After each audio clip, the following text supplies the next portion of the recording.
আসসালামু আলাইকুম। তোমাদের আজকে আমি শাপলা ফুলের রান্না দেখাবো। আম্মু এটা আলু দিয়ে রান্না করবে। প্রথমে কড়াইতে তেল দিয়ে দেবে, তারপর একটু পেঁয়াজ কুচি দিয়ে দেবে, তারপর একটু নেড়ে পেঁয়াজ বাটা, রসুন বাটা, লবণ, হলুদের গুঁড়া, মরিচের গুঁড়া, ধনিয়া গুঁড়া সব কিছু একসাথে দিয়ে আবার একটু নেড়ে ছেড়ে দিবে। তারপর একটু পানি দিয়ে মশলা চষিয়ে নেবে। তারপর একটু চিংড়ি মাছ দিবে। তারপরে শাপলার ডাঁটা আর আলু দিয়ে দেবে। এবার একটু কষিয়ে পানি দিয়ে দিবে। তারপরে ঢাকনা দিয়ে ঢেকে দেবে।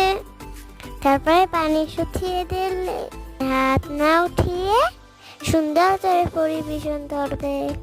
আজকে এই পর্যন্ত। আল্লাহ হাফেজ।